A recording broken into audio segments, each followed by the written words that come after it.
ناظرین، آپ کے علم میں یہ بات بخوبی ہے کہ جموں کشمیر کے DDC کے انتخابات ہوئے ہیں، جس کا رزلٹ آج آ رہا ہے۔ تو تازہ ترین اپڈیٹ کے مطابق آپ کو بتا دیں کہ People's Alliance, Farooq Abdullah and Mehbooba Mufti اور دیگر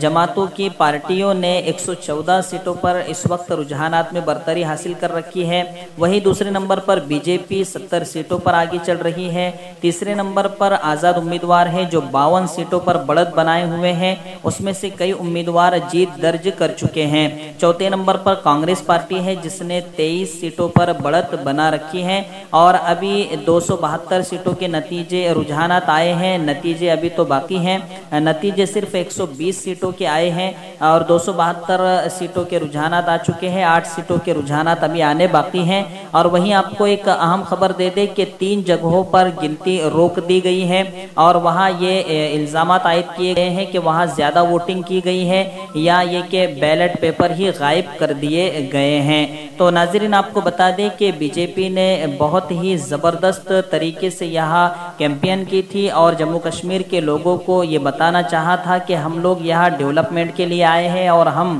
یہاں بہت زیادہ اچھائی کو لانا چاہتے ہیں، لیکن کشمیر کے لوگوں نے پھر سے پیپلز الائنس کو ہی اختیار کیا ہے، فاروق عبداللہ اور محبوبہ مفتی کو ہی بڑھت دی ہے۔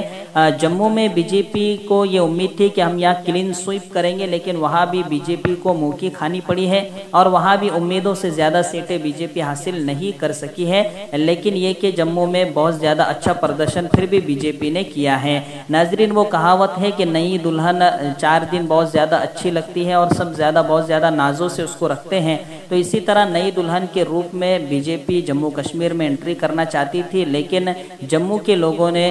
تو اس سے بھاؤ دیا ہے، لیکن کشمیر کے لوگوں نے پھر سے نکار دیا ہے۔ اور اگر پورے طریقے سے دیکھا جائے تو BJP کی یہ بہت بڑی ناکامی ہے اب تک کے رجحانات میں، اس لیے کہ BJP کا دعویٰ تھا کہ 370 اور 35A ہٹانے کے بعد یہ ہمارا پہلا الیکشن ہے اور جموں کشمیر میں ہمارا میئر بنے گا اور ہم ہی انتخابات میں برتری حاصل کریں گے، لیکن